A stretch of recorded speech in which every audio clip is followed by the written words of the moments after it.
plans of the Bar Association Monday?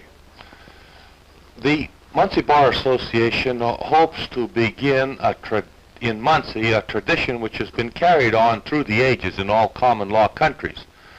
Formerly, in common law countries, at the beginning of the terms of court, the king, his counselors, the judges, the sheriffs, and all of those persons who were involved in carrying out the laws of the realm would gather at the beginning of the terms of court and invoke at divine services the aid of the Holy Spirit in the performance of their offices for the ensuing year. Because the celebrants of these services, the clergy, wore red vestments at these divine services invoking the aid of the Holy Spirit, the ceremony became known as the Red Mass. This year, the Muncie Bar Association has invited all of the governing officials of our community, of our county and our city, all those persons involved in the enforcement of the law, to participate in divine services at the commencement of the 1968 term of court,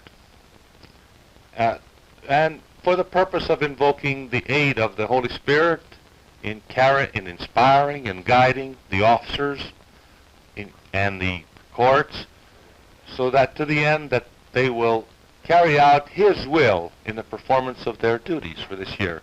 The service is scheduled for this year at 11 o'clock on Monday at St. Mary's Church on West Jackson Street.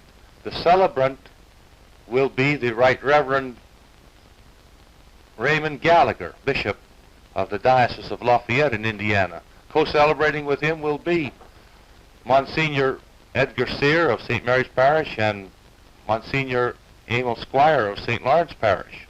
We hope that this service will be carried on from year to year, and that other churches will celebrate it in ensuing years. This year I happen to be the president of the association, and I chose the church that I belong to. Good. Do other cities celebrate the Red Mass? Oh yes, in New York and Washington. In Washington, the president, the Supreme Court, all the members of the judiciary, the diplomatic corps, the heads of the various departments, and all attend the Mass at St. Matthew's Cathedral. Now that's a regularly scheduled Mass at St. Matthew's Cathedral in Washington.